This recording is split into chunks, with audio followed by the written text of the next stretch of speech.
Hi, everybody. I hope you are excited to be partaking in this challenge. I keep messing up these videos, but I'm just going to roll with it.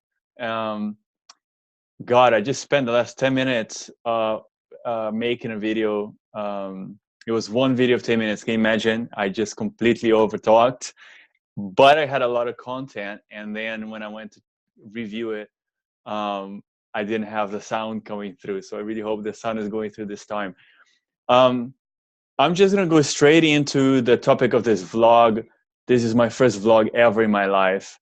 Um, Actually, that's not true. When I was very blessed to lead a yoga retreat in Bhutan, which is a small country near Tibet, and I did a few Facebook Live videos, but I was just really high on the place and the journey. And yeah, I'm feeling pretty high right now and excited to share about me.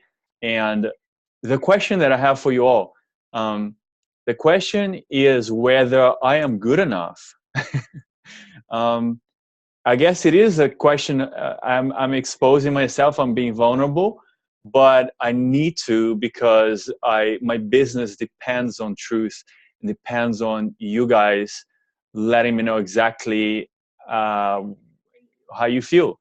So the question is whether I am good enough to um, create a series of online training videos to do with physical health and physical transformation.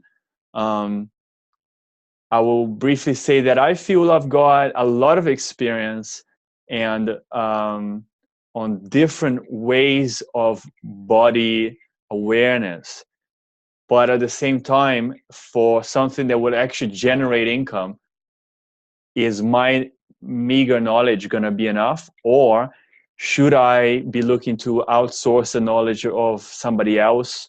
Because my idea is to have a portal site where people can access videos with content and sell the content and it's an affiliation, etc. Um, but should I begin with myself? Should I use myself, or should I just be the business head for this portal with various facilitators? So I'll just briefly tell you a bit about my physical history, and you let me know. I have here with me this. My mom been saving this up for a long time. This is a physical fitness award. It's actually Department of Physical Education. It says here a program of the President's Council on Physical Fitness and Sports. This is during the presidency of Bill Clinton. And they gave this award for kids around America and around international schools. And I was studying in Turkey in this international school. And we had real tests. We had to do however many push-ups and pull-ups, and we have to pass different sports tests. And when I was young, I played at a varsity team with the older kids of volleyball, basketball. I also traveled internationally for football. I grew up as a sports freak. I'm not anymore, but I'm going back into it, and that's part of the question. I was a sports freak. When I was 6, I began playing tennis. At 9, my mom had a friend from France, and he invited me to go over to France to have all my education paid to train to play tennis and be a champion. He was one of the directors of the French Open. I'm just going fast over my history.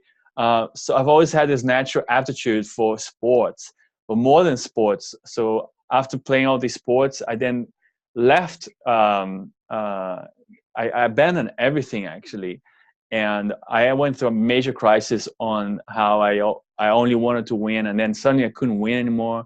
So I just gave it all up, and I became more of an artist, a music promoter, a drinker. I was like really self-destructive for many years. And later on at university, I would find yoga. But prior to that, I put on so much weight. I had 105 kilos when I went for my gap year to Brazil before I studied at university. And then I went back into it after 5 years, not exercising at all. I lost 30 kilos in 3 months. That's 2.5 kilos a week.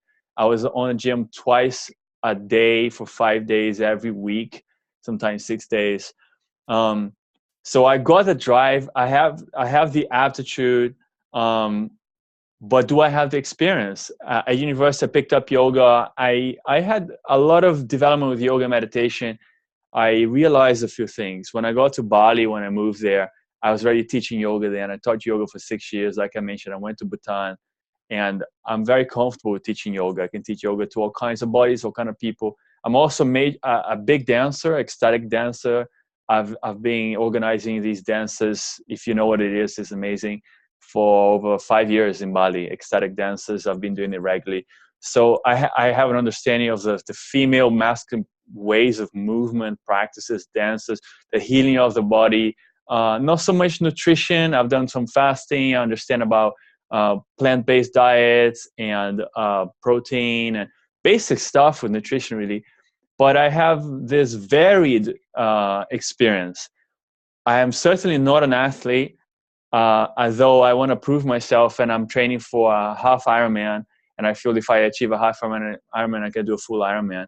But this is coming out of nowhere. For many years, I struggled actually, and this is a whole other point that I've learned that I could impart, I guess. What happens when you completely lose your sports ability, or maybe you never had it, but how'd you get that drive back? And I certainly had to learn that through surfing, not having strong upper muscles, and or even not surfing for so long, and then you get back into it and struggle. And learn to surf is half the time is paddling. So I learned to surf. I surf big waves in Bali. So the question, I'll come back to the question. Am I qualified in my experience to get out there and teach and make an income out of it? Or would it be better to create a kind of passive income through outsourcing somebody else's experience? I mean, a lot of you guys here on this portal are already triathlons, athletes. You've done this. You're climbers. That's what you get paid for. I worked for years as a yoga teacher. I didn't make a huge money. It was not about the money. I prefer to teach yoga for free. In fact, I love doing it for free, but I do have a little bit of experience. So I'd love to hear your comments on what your thoughts are. And if you want to grill me, that's fine. I really embrace that. And just be totally honest. Somebody may think, oh, you can't teach without qualifications training. I don't know. Whatever your opinion, I need it, and I'll be ever so grateful if you could be totally truthful and just give it to me. And thanks, thank you very much, and wishing you all the best with your vlogs. All right, have a great day.